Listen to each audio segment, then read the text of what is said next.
Mortales, sean ustedes bienvenidos a un nuevo episodio de Muerte Curiosa. Yo soy Matilda Ávila, conocida como Matilda la Muerta, y el día de hoy hablamos ya mucho de Asia con respecto a el morir. Vamos a regresar un poco a África. Fuimos por allá cuando hablamos de Cleopatra y de Egipto. Sin embargo, hoy no vamos a hablar de la historia. Sí vamos a tocar ese tema, pero por desgracia, esto está sucediendo al día de hoy. Es un tema contemporáneo con el que la gente lidia y lucha en estos momentos. Puede que sea el episodio más fuerte que haya grabado hasta ahorita, entonces ahora sí que se recomienda discreción. Si tú eres sensible a ciertos temas de violencia, discriminación, etcétera, tal vez te recomiendo no ver este episodio, saltártelo por esta ocasión. Pero si tienes buen estómago y estás dispuesto a aventarte este viaje africano contemporáneo, pues amárrate y vamos a darle a este capítulo.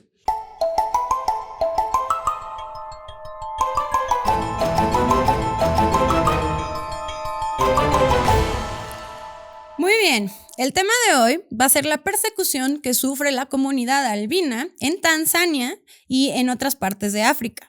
Pero antes de llegar a eso y al día de hoy, en la actualidad, vamos a dar un poco de contexto. Vamos a explicar qué es el albinismo, breve historia del albinismo y de la comunidad albina a través de la historia, y cómo es que llegaron al punto tan horrible que viven en África al día de hoy. Ok, vamos a empezar con lo más básico. Yo sé que en general todos sabemos qué es qué es ser albino, pero por aquellos que no sepan, que no está mal. Nadie nace sabiendo cosas. En fin, el albinismo es una condición genética causada por la mutación de ciertos genes que afectan la cantidad de melanina en tu cuerpo. El color de piel, los ojos y el cabello se define por la cantidad de melanina en el cuerpo. Las personas con albinismo suelen tener el cabello blanco desde su nacimiento, la piel pálida y los ojos extremadamente claros. En algunos casos pueden ser rojizos. El albinismo se da tanto en humanos como en otras especies animales. Las personas con albinismo pueden ser altamente sensibles al sol, a la luz en general, por la baja producción de melanina, pero además de esto pueden llevar una vida normal como la de cualquier otra persona. En resumen, un albino es como cualquier otro ser humano en el mundo, solamente que su gama de colores cambia y son sensibles a la luz y ya. Es importante mencionar que literal la diferencia entre tú, yo y un albino es ninguna, porque eso va a hacer que te enojes más a la hora de hablar de este tema. Ahora vamos a pasar, esto me pareció muy interesante, la verdad disfruté bastante hacer esta investigación, porque ni siquiera minorías, personas con características especiales han sido perseguidas y tratadas fatal a lo largo de la historia. Y pues los albinos no siempre fue así, por lo menos no en todas partes. Ahorita vamos a hablar un poco de los albinos en el mundo. Los griegos tenían la idea de que los albinos provenían de un lugar llamado Albania. Qué original, pero bueno. Pero aunque a pesar de que el albinismo es una condición tan antigua como la humanidad, el término albino fue usado por primera vez en 1609 por el explorador español Bartolomé Leonardo de Argensola, en su recuento de su visita a las Islas Molucas y a las Filipinas. La palabra albino proviene de la palabra del latín albus, que significa blanco, y tanto los griegos como los romanos creían que ellos podían ver en la oscuridad. Esto tiene mucho que ver porque el lore alrededor de los albinos sí tiene mucho que ver con que sean sensibles a la luz, porque en la antigüedad, ahorita ya hay otras formas de cuidarse, ¿no? La piel y demás, pero en la antigüedad lo más conveniente para las personas, y no solo los albinos, hay muchas condiciones que afectan a tu piel con la luz del sol, pues salían más en la tarde y en la noche, y entonces la gente decía, seguro salen en la noche porque pueden ver de noche, y pues en su lógica tenía sentido. Eso tiene mucha participación más adelante, por eso se lo comento. El historiador y médico Ctesias Desnido, quien sirvió en el siglo V a.C. en la corte del rey Artaxerxes II, espero haber visto suficiente 300 para haber pronunciado eso bien. También dio su testimonio sobre una tribu en la India, donde las mujeres darían a luz una sola vez en su vida a niños que después de nacer se harían completamente blancos. En teoría, esto pasaba porque el momento en el que la madre veía que a su bebé tornarse completamente blanco, del susto se negaba a tener hijos de nuevo. Ok. Digo, en la India también pasan muchas cosas cuando tiene que ver cuando hablamos de características especiales en las personas. Será un tema para otro momento. A pesar de que en las culturas de la antigüedad algunas deformaciones y o características físicas no eran tan bien recibidas, ¿recuerdan a los espartanos? Que si tenías enanismo o otra cosa. Miren, a cierto punto ahorita sería lo más funable del mundo, pero en ese entonces pensaban en la supervivencia colectiva, ¿no? Entonces, si nacía alguien que a la larga podía representar una carga para el pueblo o tribu o lo que sea en la sociedad en la que te movías, posiblemente no iba a tener mucho futuro. Pero, por ejemplo, me parece que los espartanos también tenían un issue con los pelirrojos. Eso no iba a ser una carga para nadie, pero pues ya saben, había muchas supersticiones. Las supersticiones juegan un gran rol en este tema. A diferencia de varias personas con ciertas características de nacimiento, los albinos en el antiguo mundo mediterráneo, sí tenían, además de no tener un término propio, les digo que eso llegó después, estaban más relacionados con lo sagrado y la divinidad, sobre todo porque según ellos podían ver en la oscuridad y esos poderes especiales tenían que ver con cosas más acá, ¿no? Incluso durante la Edad Media, cuando todo y todos eran del diablo, era el momento en el que existir y ser tú era lo más peligroso. Y había que matarlos con fuego, si es que no morían de gripa o de peste. Existieron santísimos personajes albinos, literalmente, tales como Eduardo el Confesor. Al día de hoy nadie está 100% seguro de si este señor era albino o no, ya que las representaciones gráficas de la época, o sea, pinturas nada más, están abiertas a interpretaciones. De hecho, realmente en una pintura de este señor tiene ojos, pues, marrones, pero insisto, o sea, sí, busquen en este momento cómo dibujaban los monjes a los camaleones. Les digo que una cosa es la realidad y otra cosa es cómo la gente medieval lo veía. Sí, grandes momentos gráficos. Pero a pesar de nada más tener pinturas de este señor, sí tenemos un testigo que nos brindó su descripción. Y era un monje del monasterio benedictino de San Pedro en Westminster, que nos describe a Eduardo como un hombre guapo, pálido, con mejillas muy rojas y que su barba y su cabello eran tan blancos como la leche. Suena que estaba enamorado de él, pero pues según esa descripción sí entra dentro de toda esta situación de que podía ser un posible albino. En la historia medieval nos encontramos a potenciales albinos como Eduardo el Confesor, Timur y Noah, que es un personaje mencionado en el libro de Enoch. Más adelante en la historia europea, los albinos reaparecerían siendo acusados de vampirismo. Recuerden que hubo un punto donde, no todos fueron acusados de vampirismo, pero los vampiros en algún momento fueron las nuevas brujas, ¿no? Cuando nació ahora sí que el término vampiro, como que ya todo el mundo está bien paranoico. ¿No? ¿Qué tal si este güey era así? Hasta los cadáveres, hasta los muertos que ya no figuraban en la vida podían ser un peligro según esa lógica. La verdad es que siempre digo, no quiero hacer cosas de vampiros porque ya todos deben de estar hartos, pero ya saben, si les gustaría, es otra de mis grandes pasiones en la vida, entonces comenten abajo, bien podríamos movernos por ahí si quieren. Siento que sería tan cliché y sería como tan esperado de mí y es lo que no quiero que pase, pero recuerdan la progeria y la porfiria, etcétera, todas estas enfermedades que tienen que ver, de entrada son personas que con este padecimiento físicamente se ven distintos a nosotros, los que no tenemos el padecimiento, pero también tenían este tema de sensibilidad a la luz. Entonces, ya sabes, automáticamente es como, no, si no sale de día es porque es un vampiro y si la luz le quema, pues ¿por qué creen que salió todo esta situación de que se queman con los rayos del sol? Entonces los vampiros también fueron un poco señalados como posibles, los albinos fueron señalados como posibles vampiros de esta manera. En este podcast solo creemos en los vampiros que se queman con el sol, no en los que brillan con el sol, ¿ok? Vamos a ignorar por completo a esos personajes. Este tema no volverá a ser mencionado. Muy bien, ahora que tenemos un poco de contexto histórico social del albinismo en la historia europea y mediterránea, es hora de tocar geográficamente el nacimiento del tema de hoy, el albinismo en África.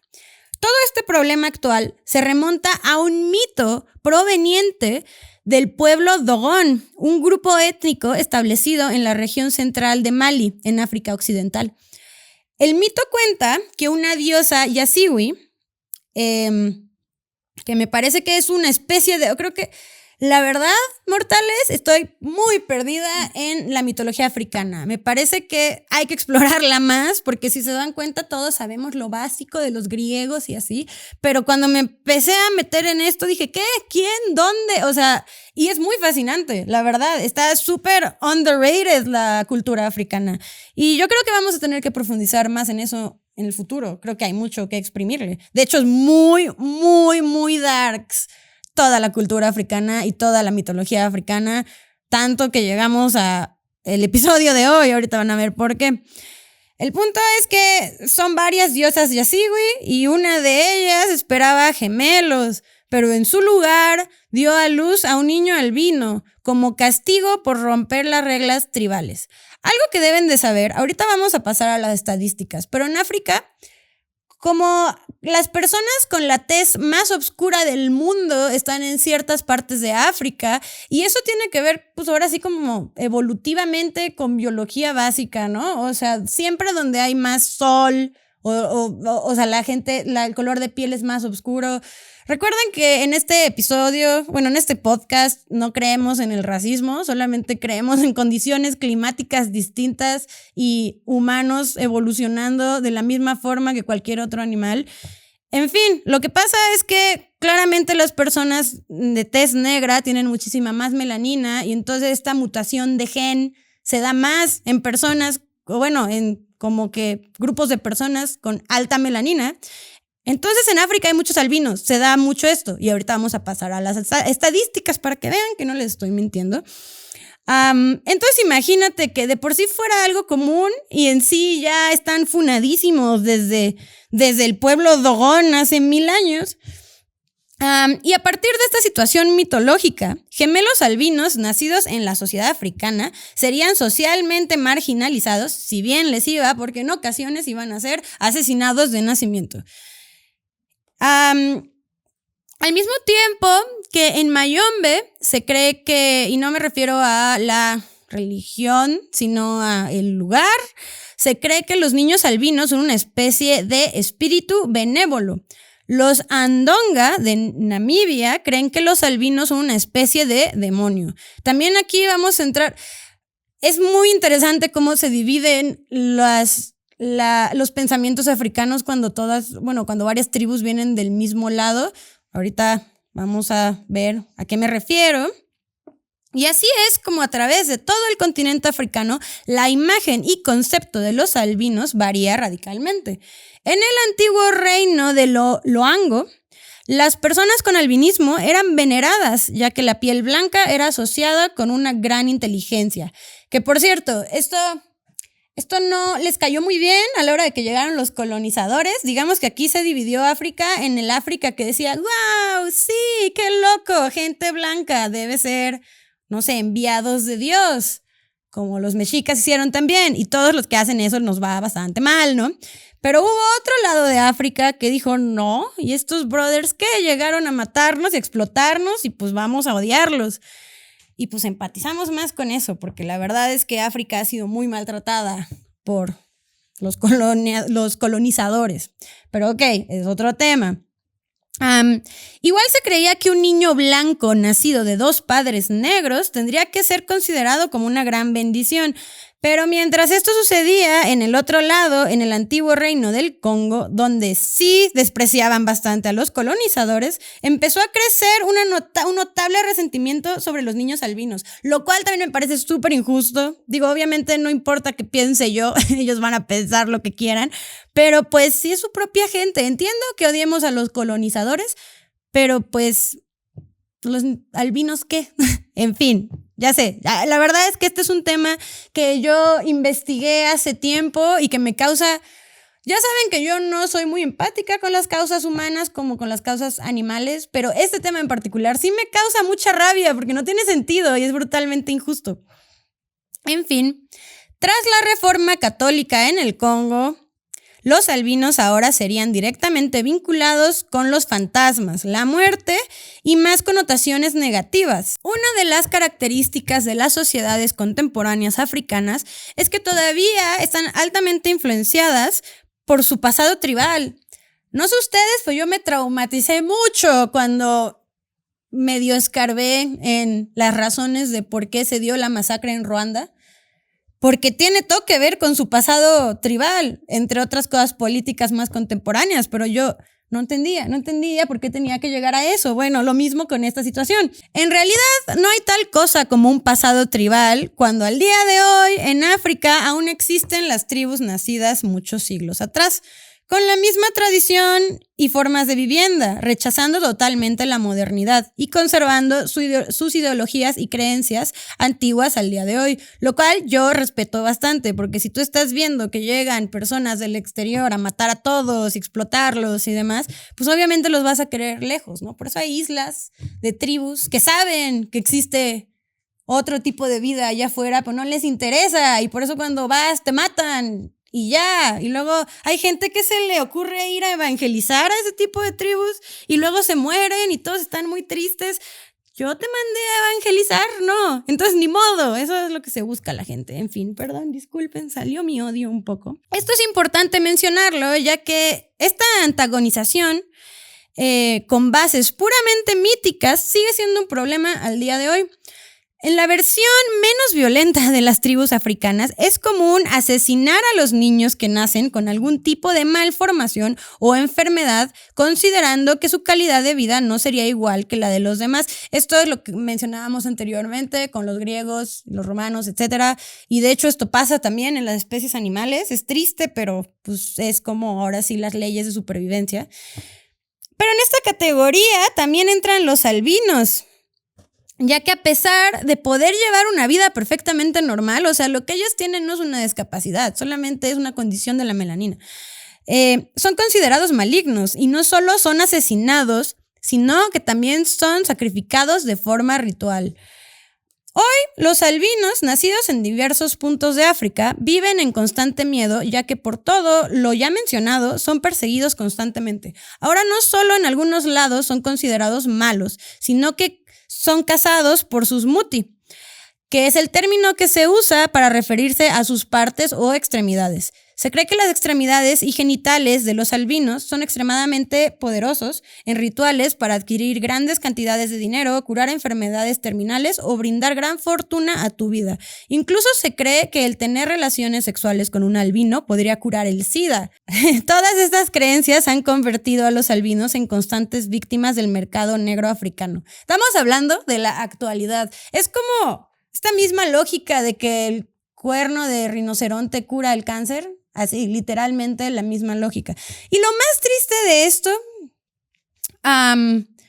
es que ni siquiera tiene sentido y ni siquiera tienen orígenes culturales. Eso es lo más triste. Lo interesante de esta creencia vinculada a la magia y brujería africana es que, al contrario de la creencia popular, el uso de albinos en rituales para obtener ya mencionados beneficios no viene de la creencia tradicional milenaria.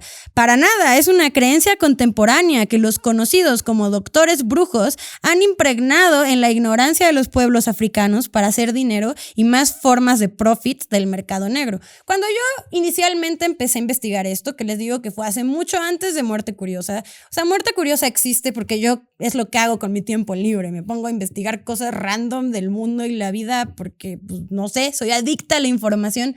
Y cuando me topé con este caso, que me sacó mucho de onda, porque, repito, para mí no tiene sentido que esto esté sucediendo, estoy muy segura que para muchos de ustedes tampoco, pero dentro del mundo y sociedad africana, pues es una realidad. Pues me topé, en YouTube hay muchísima información, hay un documental de la BBC que yo recomiendo mucho porque el reportero que mandan a África a cubrir esta situación es albino. Entonces es como un viaje mucho más personal para él, que en su vida diaria en el Reino Unido no tiene un problema de nada y luego va a un lugar donde los matan y lo ponen a entrevistar a un dude que mató a un albino y le pregunta por qué.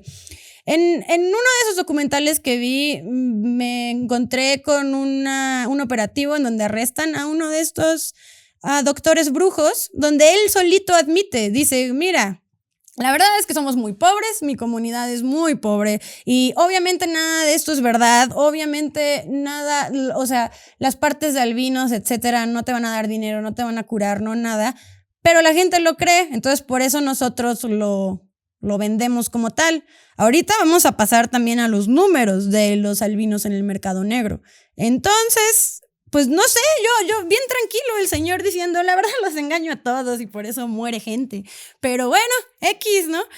Eso siempre ha pasado en la historia de la humanidad, pero la manera en la que la misma África se explota a sí misma de la ignorancia y de todas las carencias que el mundo colonial ha impuesto en ellas me parece increíble. Padres y madres de niños albinos han ido voluntariamente a entregarle a sus hijos a estos doctores brujos para cobrar una suma considerable de dinero a cambio de la vida de sus hijos. Yo vi un caso de un señor que invitó a su casa donde vivía con su esposa, que su esposa, por cierto, no quería que nada de esto pasara. Invitó a los cazadores de albinos y ni siquiera se lo llevaron llegaron literal con machetes a machetear al niño, o sea, por eso les digo, este es un tema sensible, si ya no quieren seguir yo lo voy a entender, pero bueno. Un artículo de la BBC del 2015 reporta que en Tanzania más de 200 de estos doctores brujos fueron arrestados por el asesinato de albinos. En Tanzania, 75 albinos fueron asesinados entre los años 2000 y el 2016. Y en Malawi se registraron 60 casos de abducción y asesinato de albinos desde 2016 hasta el 2019. En el 2016, la oficina del Alto Comisionado de las Naciones Unidas para los Derechos Humanos reportó que los cazadores de albinos pueden vender un cadáver de un albino completo por hasta $75,000 y un brazo o una pierna por hasta $2,000. Artículos más recientes reportan que el costo de un albino vivo, porque también necesitan albino vivos para otro tipo de tonterías, en el mercado negro es de un aproximado de $340,000. Recuerden que en este podcast siempre vamos a hablar de todas las culturas con todo el respeto y también contexto histórico, pero es que esto ya no es cultural, es nada más dar como pie a cosas criminales en la sociedad tan corrompida que siempre les digo que es en la que vivimos.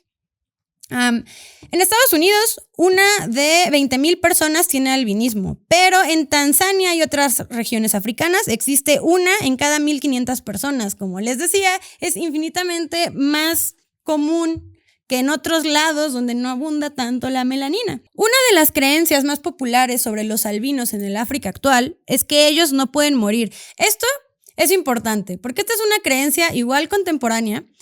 La idea de que los albinos no pueden morir y que solo desaparecen, que yo la verdad si me dijeran eso cuestionaría mucho, pero esto es lo que se dio a creer porque ya que hay tantos secuestros de albinos, o sea, las estadísticas que les acabo de dar son nada más los reportados, pero hay muchos que pues desapareció y ya, X, sigo con mi vida. Y como existe esto de como no se mueren y solo desaparecen, eso evita que las personas vayan a buscarlos o a reportarlo a la policía, porque es como, bueno, es que era albino, ¿no? A veces desaparecen. A mí me causa tanta rabia que esto que crean esto con tanta seguridad. Y ni siquiera lo digo por las personas que lo creen, al final hacen lo que pueden con la información que tienen, pero con las personas que saben que no es verdad y aún así insisten a los demás en creerlas. En el mejor de los casos, es también bastante común que las tumbas de los albinos sean desacradas para poderse robar las partes y órganos del cadáver. Entre los clientes del mercado negro que adquieren estas partes de albinos para rituales y pociones y demás cosas, están varios políticos influyentes de África que buscan ya sea ganar una reelección u otro tipo de beneficios similares. Otra cosa se preguntarán, ok, ¿por qué venderían albinos vivos en el mercado negro? Bueno, de entrada hay mucha gente enferma en el mundo, pero también existe una creencia que es bastante arcaica, que si tú te mueres y te entierran con 4 albinos vivos, como que van a ser tus meseros en la otra vida, o como lo quieras ver. Entonces hay personas con mucho dinero que organizan que cuando alguien muere lo entierren con albinos. 2, me parece que uno a un lado, otro al otro, y los otros 2 a sus pies. Entonces, bueno, eso también pasa. En la campaña presidencial de John Magufuli del 2015 juró terminar con la caza y el tráfico de albinos, pero nada de esto se detuvo, más promesas vacías, como podemos ver en las estadísticas anteriores. Hoy en día existen múltiples organizaciones no gubernamentales en múltiples regiones de África que sirven como refugio para la comunidad albina y cuyo objetivo es luchar contra el tráfico y asesinato de estas personas. La verdad es que a mí me parece que es algo, o sea, no sé, yo no puedo creer cómo en pleno, no sé, época moderna pueden pasar estas cosas. Digo, yo sé que pasan cosas horribles en todo el mundo, pero siento que mucho activismo de las Naciones Unidas y mucho ir a ayudar a lugares, pero no veo mucha actividad en, ya saben, luchar contra este tipo de discriminación. O sea, en fin, se los quería compartir porque me parece que hemos hablado de muchas cosas del pasado, extrañas, horribles, interesantes. Esto me parece que es todo al mismo tiempo, pero la única diferencia es que está pasando al día de hoy. Entonces, ya hablamos de cosas muy bonitas de la muerte y de los rituales de luto, pero siento que también hay que darle visibilidad a cuando la gente hace profit y se aprovecha de la muerte de los demás. Al fin del día en este podcast vamos a hablar de múltiples temas, todo alrededor de la muerte, unos más bonitos que otros. Hay mucha información de esto en internet, repito, también hay un documental de Vice que recomiendo mucho, sin embargo también es muy fuerte porque incluye visitas a estos refugios de albinos. O sea, hay familias que mandan a sus hijos albinos no porque no los quieran como ese tipo de refugios, sino porque ahí pueden estar más seguros que en la intemperie. Entonces, bueno, me parece un caso muy fascinante por todas las razones incorrectas y se los quería compartir. Pero bueno, el próximo episodio también va a haber un poco de violencia, pero de menos va a haber cosas un poco más interesantes y cosas que sabemos que dejamos en el pasado. Así que bueno, espero hayan disfrutado este episodio de Muerte Curiosa, que los haya dejado pensando quizás, y nos vemos la próxima semana. Recuerden suscribirse a nuestro canal de YouTube si no lo han hecho ya, dejar sus comentarios, intento leer lo más que pueda, seguirnos en Instagram, @muertecuriosa, yo estoy como @MatildaLaMuerta si te interesa seguirme en mi trabajo como tatuadora, y pues nada, nos vemos el próximo martes de Muertos.